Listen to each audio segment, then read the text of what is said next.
Hello and welcome back to the VolReport Show. I'm Ryan Sylvia, joined by Noah Taylor, and we are with VolReport.com on the Rivals Network.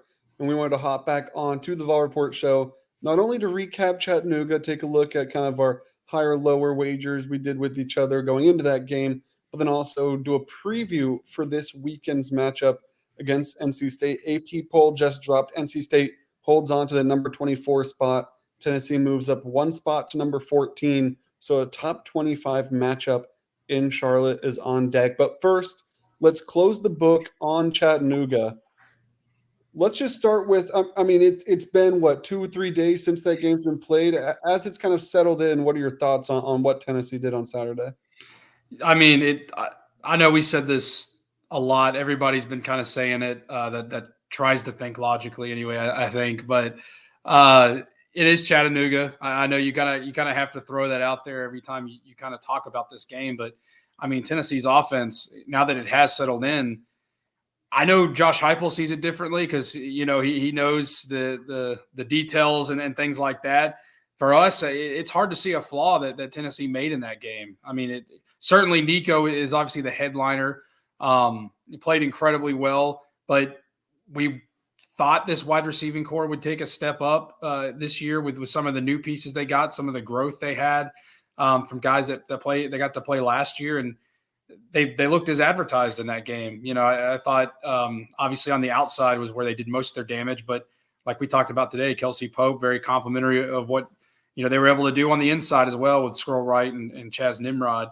And then the run game too, I thought played really incredibly well because that was kind of a position, going into the season. I wasn't sure if they would ease some guys in and so how they would handle that. But, obviously you had Dylan Sampson look like his usual self, kind of like he did in that Iowa game when he got his first start there. And Cam Selden looked good in what play he had. And then obviously Deshaun Bishop, who we've heard a lot about, finally gets in a real game and plays well. So I think all across the board, that now that you've had time to go back and watch it a little bit and see the highlights and just kind of digest it, I mean, the offense is maybe even better than or you maybe appreciate it more than even when you were watching it. So I think we were expecting an improved offensive team this year from after taking a little bit of a step back last year, but they've got to feel really, really good about where they're at right now, heading into certainly their biggest test to this point. I think as advertised is the way to put it. A lot of pieces on this team that we haven't seen in action, not just Nico, but Chris Brazel at wide receiver. Yeah. We've heard all offseason about Dante Thornton, about how he could take the next step. Brew McCoy, how is he going to look after injury? You hear that he looks good. That entire running back room behind Dylan Sampson, we didn't know what that was going to look like. Lance Hurd at left tackle. That's just on offense. I wrote this morning about Keenan Peely at linebacker. He's played one game for Tennessee. Arian Carter, a guy that played one game or half a season for Tennessee and then got hurt. There were the entire secondary, so many pieces. We didn't know what it was going to look like, but we heard a lot of good things this offseason. You saw practices that were open to the media, a lot of good things, but it was like, okay, how is it going to look on game day?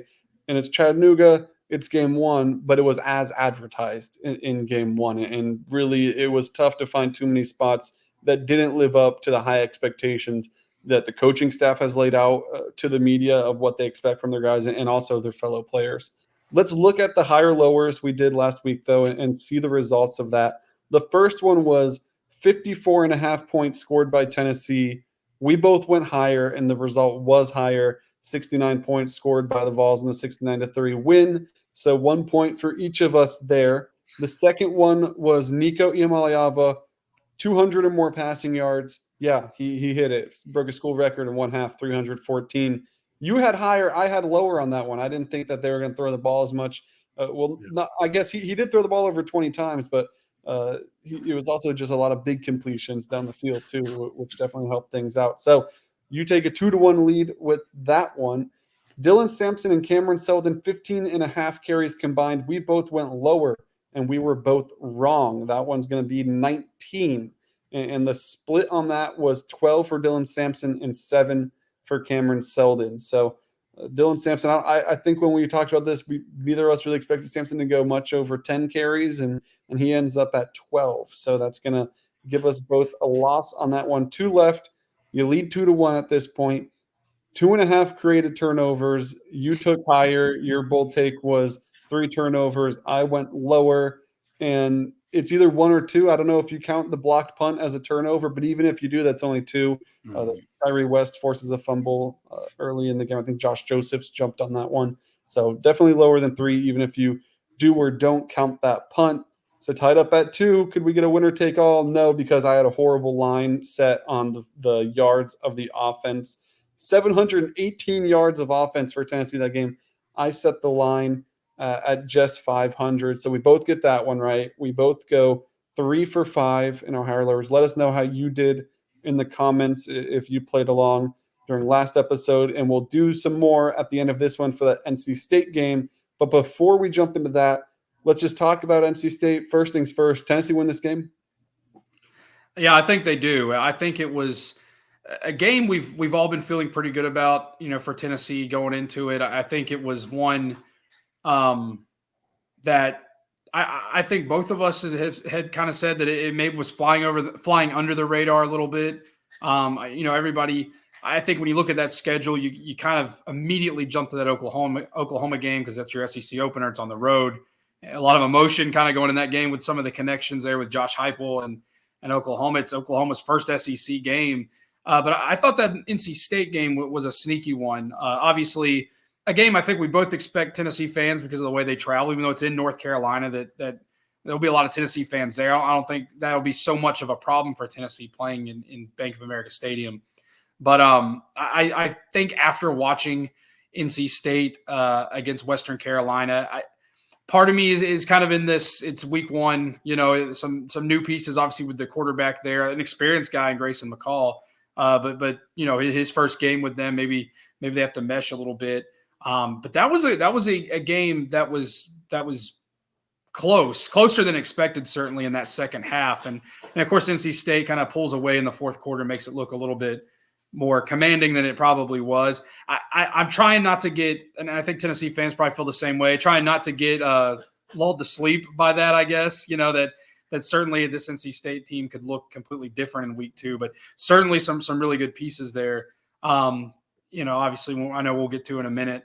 But I still like Tennessee to win it. And I'm not trying to let last week affect my belief too much about how Tennessee will win or by how much, but I think it's a game Tennessee wins, and I think it's a game that by the fourth quarter, probably feeling relatively comfortable, kind of going late into that game. Yeah, going into the year, I was skeptical if Tennessee would win this game. I thought NC State was going to be much improved on the offensive end.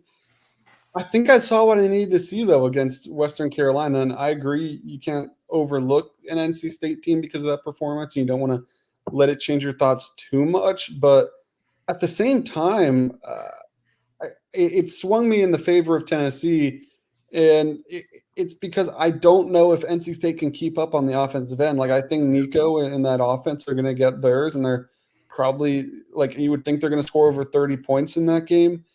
I don't think that NC State necessarily will hit that 30-point mark. And I thought that Grayson McCall was going to come out a lot hotter than he did. And he kind of played that point guard position and just got the ball in his playmaker's hands like Kevin Concepcion and kind of did his role in that way. But it really was just kind of it felt like a two-man show at times for NC State between Concepcion and Justin Joly, the tight end. So I don't think that offense is going to figure it out in 1 week to the point that they're going to be able to keep up with what Tennessee is going to want to be able to do on the offensive side of the ball this weekend, which gives me confidence in switching that preseason pick where I thought maybe or NC State could sneak up on Tennessee to kind of now being more confident that I think Tennessee goes into Charlotte and wins this game. And yeah, it really just comes down to that to me is I thought that offense maybe would get a bigger jolt. And by the end of the year, maybe they figure things out. I still think that they're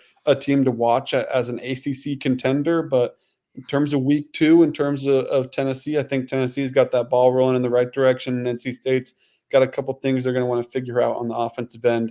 And I don't know if they'll have time to do it in this 1 week span. My next question, though, we mentioned Nico.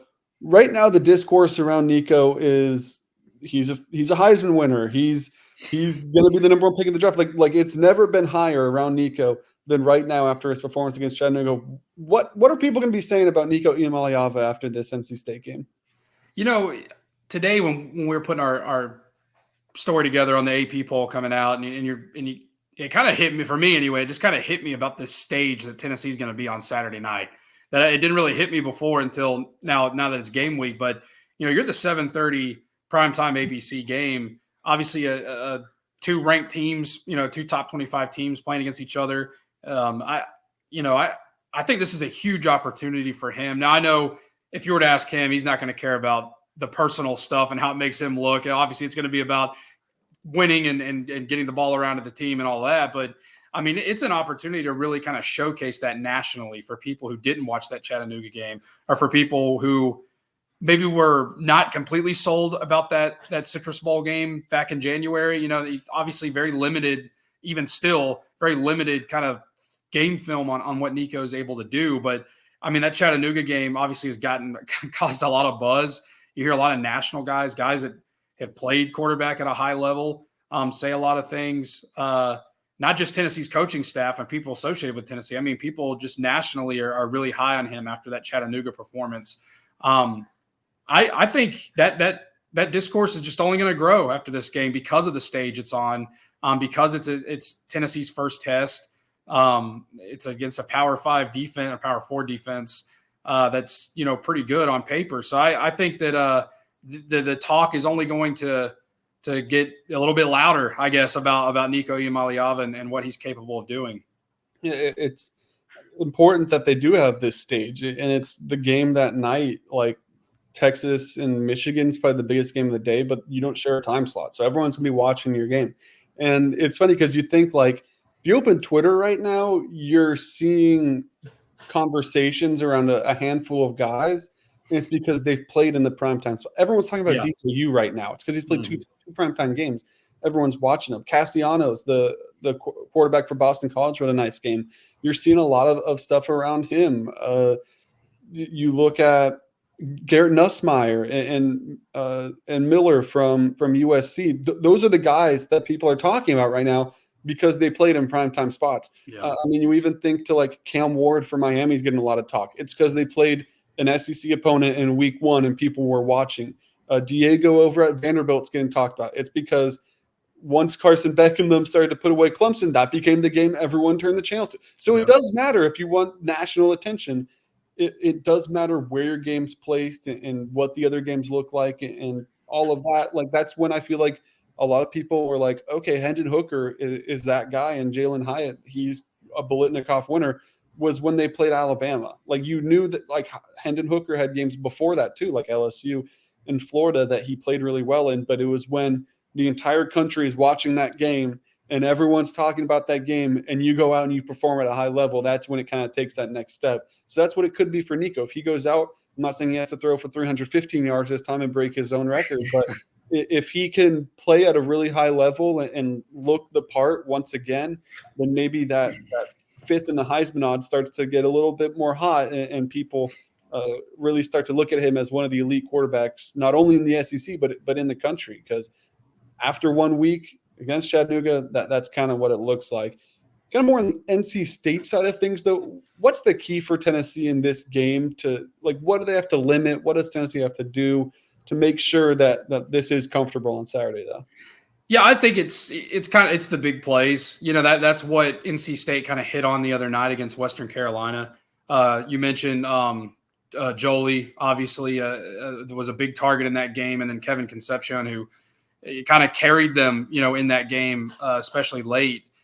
I think you limit those two things, and that's what I'm most excited about of all things to see. I know Nico playing on a big stage and having an opportunity here. It's this Tennessee defense that, again, like the offense, we expect maybe not to that level of success like we've expected from the offense, but we've expected this Tennessee defense, though it's young in the secondary. About the leadership up front. How the leadership there in the linebacking core. I'm really excited to see how they do in their first real test, too, against a team that, again, struggled a little bit against Western Carolina, but has proven playmakers at quarterback, at wide receiver, at tight end now as well. I'm really interested to see how they do. So I think limiting those big plays from him, like Willie Martinez said a lot today, being aware of where he's at on the field, because like you said, I agree with you. I don't think that this North Carolina State offense, based on what we saw the other night, is going to be able to keep up with Tennessee's offense in scoring. So you get a couple drives where you stop. It's like what Tennessee was able to do in 2022. You get a couple drives where you stop them and make sure, their big playability is taken away. You can build a couple score lead there and just kind of rely on the defense to help you too. I think that's going to be huge. We know what the defensive line looks like. It's one of the best, if not the best in the country. The linebacking unit looks good between Keenan Peel and Aaron Carter as the starters. And you got a T-Lander and some other guys behind them. Like, you feel good there. Secondary is a little bit still of that question mark. We haven't seen Ricky Gibson play this year. We'll have to see what that star position looks like between Boo Carter and Christian Harrison and what that snap differential ends up looking like. And the safety position as well is how much do you rotate opposite of Andre Turrentine? Is it Will Brooks and Christian Charles kind of splitting reps, or do you feel good about Will Brooks who got the start and you just kind of roll with him? Like, how does that look? Besides that, though, the running back position for Tennessee is interesting to me because we know what we have in Dylan Sampson. Like, we've watched him in 2 straight seasons, and he came on at the end. So we as the media, we know what to expect, or as fans or just as viewers, we know what to expect when Dylan Sampson takes the field, and that it's going to be running the ball at a really high level. We still don't really know what to expect from Cameron Seldon. Like, that was his first game, and he got only a handful of, not his first game, but his first game as kind of a feature piece of the offense outside the Citrus Bowl, where, okay, well, this is what to expect. Well, we only got a couple carries to kind of really judge that off of. Deshaun Bishop, all right, he had some really nice plays. He punched it in once, maybe feels like he should have got 2, but before getting tripped up at around the 10-yard line. But what's that going to look like against an NC State caliber opponent? When you go deeper, Peyton Lewis, true freshman, and we literally haven't seen him up until this year. Khalifa Keith, very limited up. There are so many different pieces behind Dylan Sampson that give you a little bit of pause. I think, like, okay, well, it's the running back position. You literally cannot rely on one guy the whole game. That's not how it works. You're going to have to sprinkle guys in here and there. And Dylan Sampson in those first drives against Chattanooga, it was all him, and they didn't want to go to the bench much, and it paid off. But we'll see how that works against an NC State defense. So that's something I'm looking out for. Who I think one of those 4 will emerge, but maybe who is it that's going to emerge behind Dylan Sampson? That Dylan Sampson is going to be the feature back, but who's the guy behind him that can kind of get himself into that rotation a little bit and give Dylan Sampson some breaks in these games that are going to go 4 quarters that you need the ones on the field. Let's finish with some rapid fire, higher or lower. I'll give you 5. Go one at a time. Brief explanation on your pick. First things first, does Tennessee football catch over under 0.5 interceptions? So do they finish with no they didn't get any against Chattanooga. So pretty much the question is, do they get their first interception of the year against NC State, or do they remain interceptionless as a defense going into week 3? I think they will get it. I think this, obviously you could see kind of what Chattanooga's game plan was, Saturday. And I think with Grayson McCall, he's a guy that's obviously a gamer, he's a playmaker. He's a guy that can burn you, but I think sometimes that may burn him a little bit based on what he at Coastal Carolina and things like that, where maybe he was able to get away with that a little bit more in the Sun Belt. But a guy that I think too, if it goes the way that we're talking about, where Tennessee falls behind, or NC State falls behind and they're trying to catch up, you may see him make mistakes like that. And that Western Carolina game, I think his problem early and their problem trying to kind of create some momentum was just misfires. Some passes were behind guys, some were a little high. This is a game, a secondary. I know it's young, and a Tennessee secondary that's young. With still a lot of question marks about them, but you can't afford to do that against Tennessee. So I think this is the game where you'll see that, and that probably doesn't mean a lot coming from me because I said they'd have 2 or 3 last week, and they didn't get any. So luckily you've set the bar pretty low here with one. So I think they could get at least one. I'll agree. I think they get their hands on at least one. I like your point too about Grayson McCall.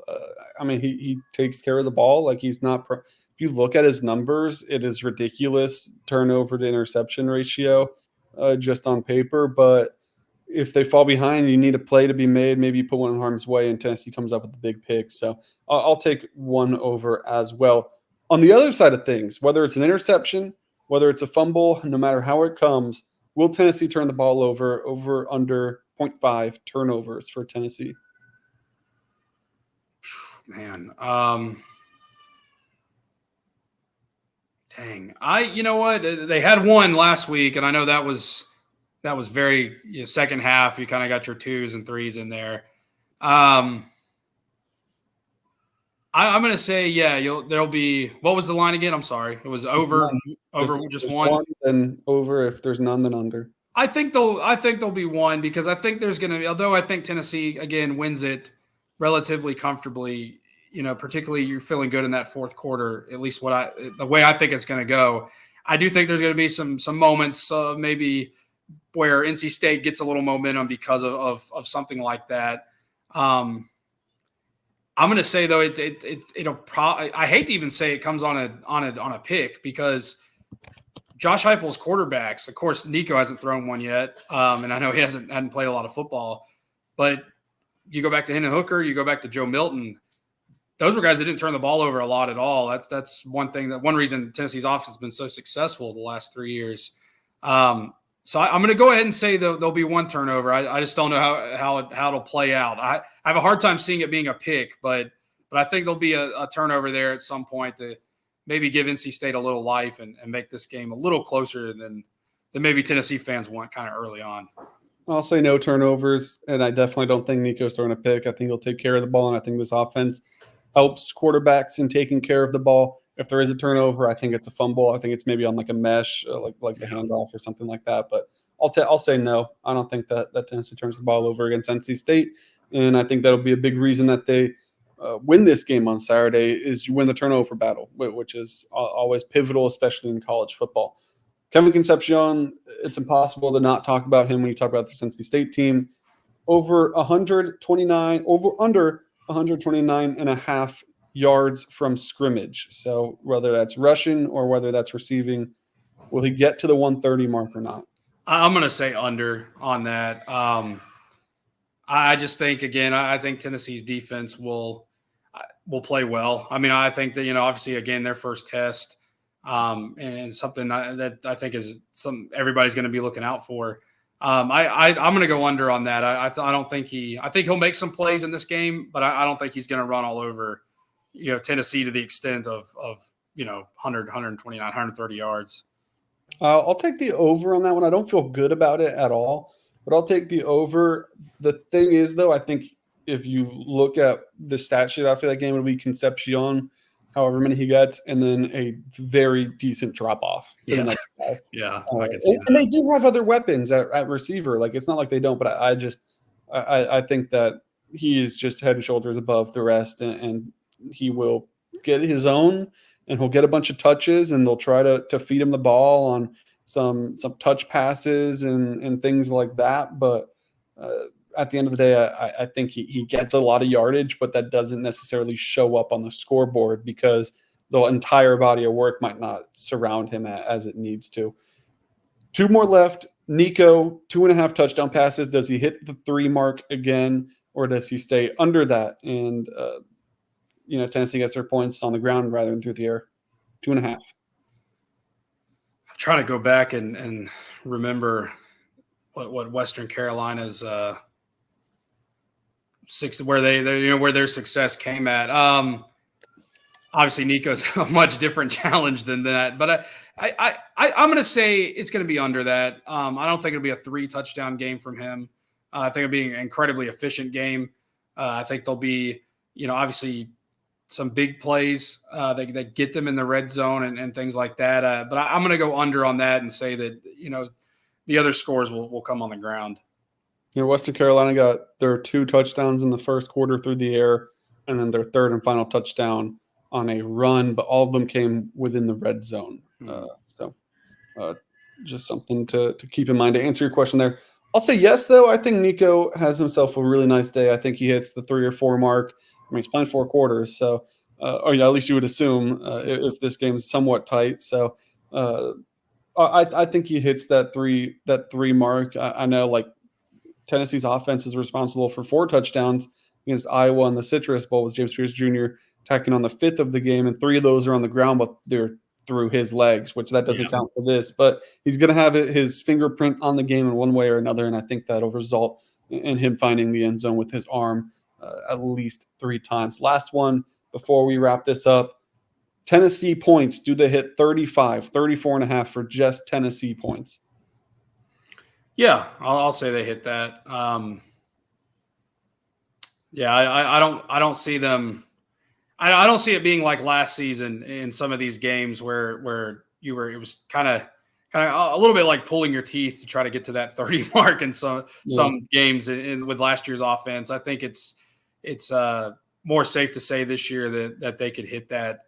I'm not going to say easily that it'll be well over that, but I think they could hit. I think they will hit 35 or over 35. I think was the question, but I feel pretty good about them getting that 34.5. So they get 5 touchdowns, make all the extra points, and you're on the right side of it. I'll take the over on that one as well. I think Tennessee's offense has itself a nice day. I don't know.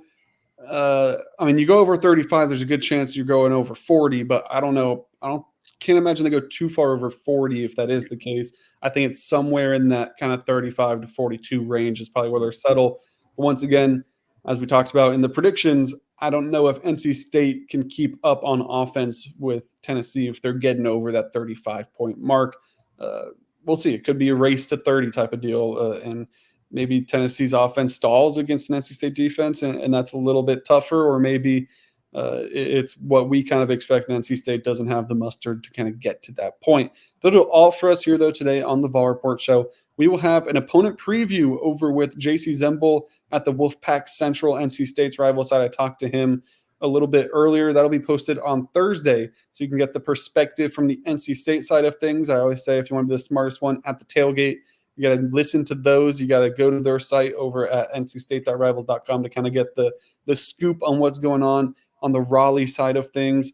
We'll have you covered the rest of the week, though, leading up to kickoff. We'll have you covered on game day and everything in between throughout all Tennessee sports. Kai Ziegler, second team preseason All-American on a Blue Ribbon yearbook. We have content on that and everything else Tennessee Athletics over at volreport.com. Links to everything you need is in the description. Thank you for watching.